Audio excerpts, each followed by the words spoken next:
This is the Roots and All podcast, and I'm your host, Sarah Wilson.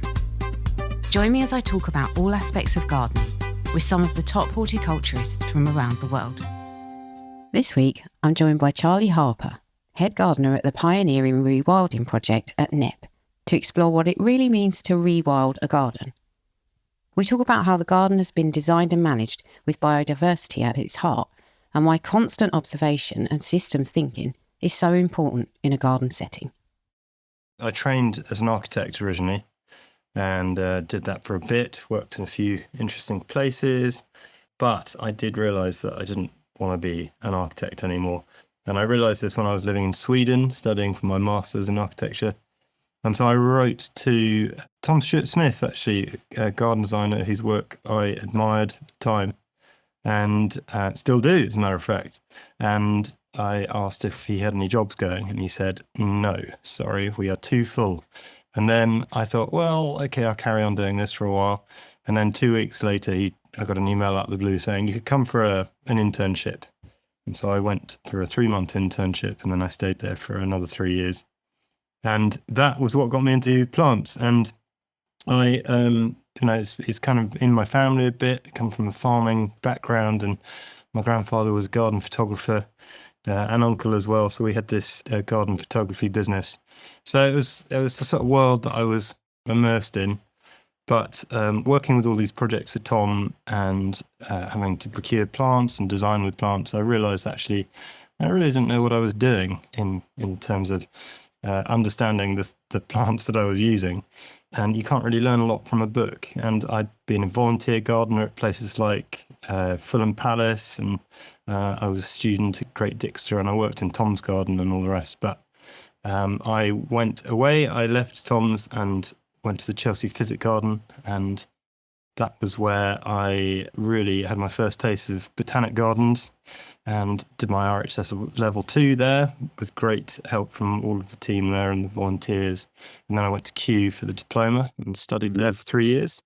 And that was when I turned my attention more to the ecology side and did a big study there on the natural areas at Kew and the habitat management, and did a management plan and all the rest. And so a Knepp was on my radar then, and I went back to Tom's and worked on the plant library at the Surge Hill project. If you haven't been, please do. It's fantastic, a resource. And so I helped set that up and worked on a few projects. And then the Knepp project was in the office, and I decided to move down to Knepp to be head gardener full time. And I've been here for nearly 5 years. So that's a bit of a brief journey. Yeah. How did Tom feel about you following the work down to Knepp? He took it very well. I do feel bad. Tom has always been an incredible mentor to me, and he's always been a real supporter. I've had problems with my health over the years, and he's always supported me through that. And I still speak to him, and he gives me very sage advice when I ask for it. So, yeah, he took it very well. I do feel a bit bad, and I really miss the team. They've got such a great team working there, and I really miss them. So when you went down to Knepp, then you were there right from the beginnings? Yes, pretty much. So my colleague Honor at Tom's was the project lead there. And so the garden was starting to be ripped apart by the time I first went down on site to help plant the kitchen garden. So I've seen it through from Rewilded, and I'll get onto that mess, to what it is today. And were you involved in the design aspect of it as well as the boots on the ground horticulture? Not really, actually. The project was already in the office when I was at Kew. So I came back to Tom's, and Honor had already taken it so far, and the design had been in the making for a couple of years. So I really helped on the planting side. But the whole idea was put together by an advisory board with people like James Hitchmore and Charlie and Izzy here at Knepp. So the idea had all been really discussed, and it was actually listening into that made me put a few things together in my mind about the possibilities it could have. And what was the brief for the design? So bearing in mind that Knepp is a 25-year-old-ish rewilding project, very pioneering. They took a lot of risks. They gambled a lot with it, giving up farming and returning the land back to nature. The garden was a massive lawn. And so it wasn't really doing what Knepp was trying to do elsewhere. The garden was kind of overlooked. And I suppose everyone always thinks, well, I haven't got 3,500 acres, so what difference am I going to make? I can't put a whole lot of grazing animals into my garden. But what Charlie and Izzy wanted to do was ask the question, can you rewild a garden? And they wanted to know what thinking like that would do for the opportunities for wildlife in a changing climate. So that was the kind of brief, was can you rewild a garden? And I suppose the next bit was how can you maximise biodiversity in a garden whilst thinking a certain way? When you say thinking a certain way, I presume you mean making it still look like a garden. Yeah, I mean, thinking a bit differently is probably how I would better frame it there.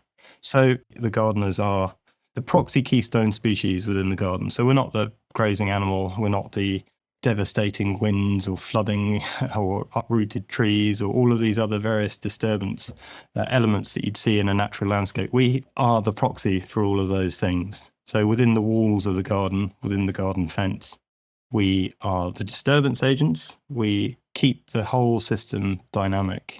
So we've realized that we don't need to exactly think like a beaver. I think that's an interesting thing to say because it sort of summarizes a lot of how we think, but we don't just pretend to be animals when we're gardening. We're inspired by those different animals, different grazing styles and mouth parts and techniques, and we just try and mix it up as much as we can with our gardening interventions. So it means that we don't need to just focus on grazing plants out that we want to eat. We can make other decisions based on the role that certain plants play within an ecosystem. And so, on the point that you made there, we do, as the proxy keystone species, we do have an aesthetic. There is a slight aesthetic aspect to our management as well, because it is a garden and it needs to have a balance of providing for wildlife and also being a place that people use and enjoy. So that is definitely a guiding factor. So when a plant is put into the garden, is it put there predominantly for biodiversity reasons? And if so, kind of how much do you drill down into that, or did the designers drill down into that? Did they think, okay, well, we don't have this in the wider landscape? Because obviously you are in the context of a wider landscape that should be hopefully packed full of biodiversity. So the garden can either mirror that or it can offer something over and above what the space outside the walls offers. So what's the kind of driver apart from the aesthetics? Are you saying, okay, well, in the wider landscape, we may not have this provision for this particular species, therefore we're going to include it in the garden? Or is it more of a kind of trial and error thing? No, it is that. It's the first thing that you said there about looking to see what is around us and looking at what's missing, and then using that as inspiration for what to put within the garden. And there are definitely crossovers there. But that's the important part of rewilding that not everyone remembers, is connectivity is key. So in the wall garden here, we see it as a mosaic of different habitats, or we use the term kaleidoscope quite a lot because it has that movement factor. So it's a moving mosaic, different habitats. But I suppose the smaller the space that you have, you just think a little bit differently. So if I was looking back at my balcony in North London before I moved down to Knepp, I would now just see that as a mosaic piece within a wider mosaic, inspired by what is around me, to think about what I can put in my space to add to that corridor. So it's the same thing within the wall garden here. So we, having Tom and James Hitchmore as well, who really know their plants. James knows a lot from travelling and seeing plants in the native habitats in slightly more extreme climates, which we are sort of preparing for within this garden, and seeing the value that they might have for wildlife. So let's break it down here a little bit. We've got a lot of plants here for pollinating insects. So there's a lot of plants from native plant families within this garden, where you've got a flower structure that the insects will be able to recognise and they'll be able to get what they need from it. But the crucial thing is that we need native plants within that mix too, because our native insects have evolved alongside them, and pollinators get a lot of airtime, but actually it's the insect herbivores, it's the insects that have evolved alongside certain species to eat them, lay their eggs on them, use them as a larval food plant, reproduce on them, etc., etc. So that is a valuable part of the layer.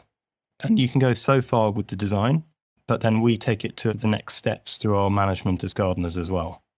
So most of the plants within the garden, they are ecologically accessible, as we say. They are not sort of sterile hybrids. They can be pollinated and set seed and spread. So they're offering those kind of opportunities throughout the year. And the reason that a lot of plants are not strictly from the UK is to try and pack in the opportunity in a changing climate, not only catering for migrating wildlife, because we are seeing various migrating insects that are starting to arrive here, but also, and this is another hot year, we've got another heat wave next year. The first year of this project we had about 4 months of no rain, and that was the 40-degree year. And so that was just when plants had gone into the ground. And so, having plants from further south in Europe, which have a familiar flower structure, can still pack in that opportunity, as well as looking good for us as well, the garden visitor. So that was the approach. It's that planting native species and non-native species together and seeing the merits in both to really pack out the opportunity. And the plants that just turn up, they are a fundamental part of this layer. This is a rewilding project in here. I've already said we can make decisions as the keystone species as to what stays and what goes. And so we've got a tool here that we use where we look at all the plants just turn up. Most of them really valuable native species, and we give them a score. We look at the number of insects that eat them, what services that they can provide to us, sort of ecosystem services like deep tap roots breaking through really compacted clay, which we have so much of in this garden and here at Knepp in general. Also, their invasiveness, because, we need to know how much they spread, how keen they are to spread. And then once they've spread everywhere, how difficult they are to remove.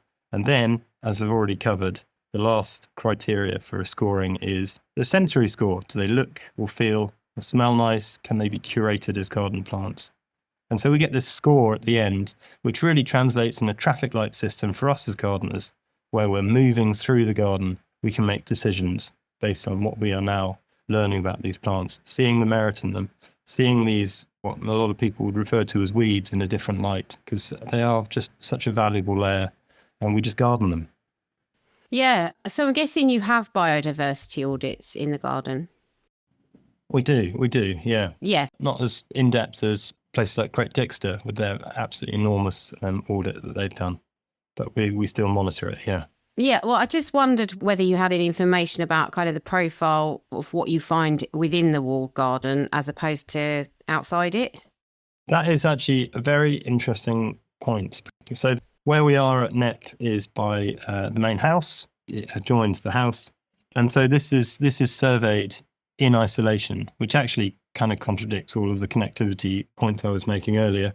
But then the other audits at Knepp on the wider estate are down in what we call the southern block, which, there are some around here, but the most kind of clear picture that we would get would probably be in the main rewilding project areas.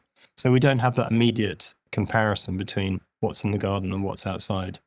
Certainly, anecdotally, we work with an amazing entomologist, a pound species recorder called Graham Lyons, who comes in here every 3 years and visits once a month for 6 months through the season, and records as much as he can find within, I think it's about a 2-hour window.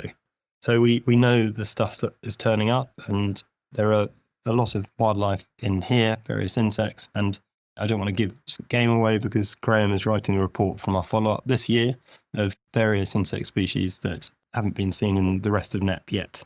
So yeah, it's all sort of anecdotal at the moment, but our numbers are going up, and I hope that they continue to do so. Yeah, it'd be interesting as well to benchmark that against if there is such a thing as kind of an average UK garden or an average garden in the area too, because technically you should have a huge pool from which to draw on when it comes to biodiversity, given the surroundings of the garden. And then if you're also providing for them, you'd like to think that you were just this kind of botanical magnet that would attract everything that would be useful. So I don't know if you've ever done that or if you've got plans to do that as well. We'll look into that, but I do know that, Knepp as a baseline had a pretty low baseline to begin with. Here on the low weald, where we've got 300 more metres of sticky weald and clay underneath our feet, We haven't got as higher numbers as a lot of other projects that I've seen. Places like Hilldrop in Essex, for example, and other rewilding sites like Wild Ken Hill in Norfolk.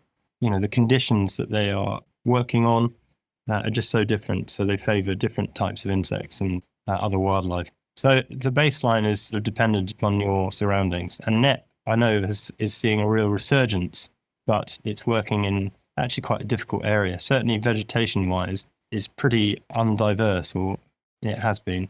We get really rich, sticky soils that are waterlogged and baked to clay in the summer. And so it favours the thugs. So it favours the coarse grasses, the sort of brambles. And whilst actually, if you drive 10 miles down the road onto the South Downs, that's where I would go to look at diversity, just because of the chalk downlands there having that advantage for offering those opportunities. So it all depends upon the place that you're at. Yeah, understandable. So you were talking about sort of your design background, and I'm guessing that because you touched on kind of how you manage the garden, I'm guessing having that design input is useful because it's almost as if there are no rules, there's no templates for that style of gardening where you've got very site-specific planting and a way of managing it that works with lots of different factors in mind. There's a lot of moving parts. Do you think that's a good strength to have as somebody who's overseeing a garden like that? I think it is. I think a bit of design knowledge helps a lot to make decisions, as well as things like managing projects. I think that helps a lot. I don't think you need to have that training because I think, as a lot of us gardeners will say, that a lot of it is experience and intuition. But I think it certainly helped me. We have quite a few projects here on the estate, and I've got some planned where that background is really going to help. But I think for me, it's helped create some structure in the management of this garden. It all looks quite blurry at times, but there is some structure behind the scenes which helps. And I'm guessing you're constantly learning, as you say, kind of as you go, because it is a bit of an unknown quantity. It's a fairly new garden. It's a fairly new way of gardening, really, for all of us to garden in tune with what naturally occurs and then kind of what we've put into a garden. Has there been anything that's kind of really surprised you in terms of, you came in with an idea that was how gardening was done, in inverted commas, and you've adapted it and thought, actually, that isn't the best way for us? I don't want to get into the realm of saying this is not the right way to do it and this is the right way. Because as you say, we're learning all the time. And what we say to everyone that comes to see us for a tour here, we give them a few disclaimers. And one of them is, this is an experiment. And we're not by any means saying that it's the silver bullet. Here, we're working with quite a strong narrative where we're inspired by the ecology of rewilding and natural processes to try and think a bit differently about how we garden. So this is a sort of garden of extremes, and we're not expecting everyone to sort of go, right, that's how I'm doing it now. I'm taking everything to extremes. As long as it inspires a bit of a mindset shift, just to realise that other ways are possible, then that's what we're really interested in. I bump up against this a lot, which is people who are looking for the right way to do things or the textbook on such and such. And there just isn't such a thing. There's so many different ways of doing it, and especially if you are trying to encourage other people to garden in a way that's experimental or sympathetic, it's sometimes quite difficult to sell the idea because you can't just say, well, this is how it's done and this is the best way to do it for that outcome, because it's so site specific and it's untried and untested, really. I mean, how do you encourage people to go and garden with all those values in mind? That's a very good question. And there's a lot of different layers to answering, I suppose. Firstly, one example in mind is what I've mentioned already, the grazing index, we call it, which is that tool where we assess the plants that we've got here and whether they should stay or whether they should go. This is what we refer to as the volunteer plants rather than the weeds. And people say, oh, can we have a copy of the grazing index? I'd love to try it at home. And I think with a lot of this, as I've already said, it shouldn't be a direct blueprint. So with that tool, there is some science in it. There's using databases from the Biological Record Centre, etc. But a lot of it is subjective. It's based on our experience of gardens and gardening. So my opinion of a certain plant might differ, say, to my colleague Moy, who's got different experiences. She's been gardening for longer than I have, I think. So there is some subjectiveness, and it varies from site to site. So what is widespread here will be different from over there. And one plant might be, quote unquote, a problem in one garden, and it might not be here. So it's sort of what I would encourage with that way of thinking is to make your own grazing index and build it up with your own experience and experience of the garden that you are tending to. And then I suppose it's people come here, and I was talking to someone the other day about being typecast, because a lot of people look at this garden and they think, it's the concrete garden. I see. And we do have areas of concrete on this garden, and that is all site one. It's crushed up farm building that would otherwise have gone to landfill. And I think people just assume that we just blanketed the garden with a whole load of concrete, but it's in quite carefully designed areas and only makes up a small percentage of the overall garden. And it's one of those things, and it was Benny Hawksby actually put up a post about building materials for ground nesting insects. So this is where I want to be careful, and we are careful with people that come visit us, is that we're not saying go and get a whole load of concrete and chuck it on your garden. It's kind of like, if you have the resources available and it makes sense within your context, then you can use that as a tool to widen the spectrum of conditions that you've got. But it shouldn't be seen in isolation. So I suppose, in answer to your question, with those two things in mind, it's about mindset. And I've already said you don't have to go to the extremes that we do in this garden, because we have quite a strong narrative to work with here. And so we're sort of bound, in a sense, in this experiment. But I suppose it's just subtly changing the way that you think, being inspired by diversity and complexity within your garden, seeing that garden as that kaleidoscope, using the context, the plants, the materials that you have available on your site to try and pack in as much opportunity. And it's hard to sort of say, right, use this exact design in any other space. Thanks to Charlie for sharing his knowledge. If you enjoyed today's episode, you might also like episode 376, From Rewilding to Renaturing, and episode 239, Growing Biodiversity. You'll find links to both in the show notes, and as always, thank you for listening. Next up is Benny with his insect of the week. The Pantaloon bee. Scientific name, Dasypoda hirtipes. So my insect of the week this week is a fantastic bee. And it kind of needs no introduction, I would have thought. But let's go over the etymology first. Dasypoda comes from Greek, meaning shaggy-footed. And hirtipes, the second word of the scientific name, comes from Latin, and it means hairy-footed. So I think from those two pieces of etymology, I think we can start to understand why. And if you've seen this bee, especially the female, she's got these huge pollen-carrying hairs called scopa, or pollen brushes, on the back legs, and they look like big pantaloons. So a really good bee to get people excited about. The males, quite unusually, also have very long hairs on the back legs in particular. And it's not usually that common in male bees because they don't collect pollen. So just a recap on some of the basics of bees. Only females collect pollen. Males wouldn't collect pollen unless it was accidental just on their bodies. So they wouldn't pack pollen or take it back to brood cells for their young to be develop on. And just another reminder that the pollen is the protein for the young to develop on. So it's really, really crucial. The right type of pollen is available locally. Nectar is just a liquid that keeps insects on the wing. So the Pantaloon bee, I've just been seeing this bee in the last week, and I just absolutely adore it. Found some new sites for it as well, which is very exciting. Typically at the minute, this kind of southern half of the UK and Ireland, with climate changing, we may well see the species moving northwards. It's often associated with sandy ground. But the habitats you may find it in include coastal dunes, heathland, acid grassland, soft rock cliff, salt marsh edge, and sandy brownfield. So quite a wide range of habitat, even gardens if they're big enough and they've got enough kind of sunny bare ground. I've seen them nesting in paths which is not pure sand, but kind of very well compacted sandy loam, I would probably describe it as. So it's that full sun, compacted and bare ground that's really key, but it often is a very sandy mix. The flowers this bee typically visits are yellow composites.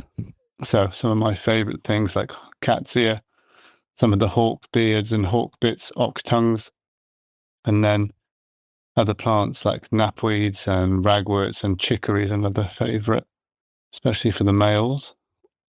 Some plants are kind of suitable more for nectar rather than pollen collection. The pollen collection seems to be really heavily weighted towards those yellow composites. So once again, a reminder, those plants are so important for your garden. Just to leave some of them in your lawn flowering or on the edge of your border. Really, really crucial food.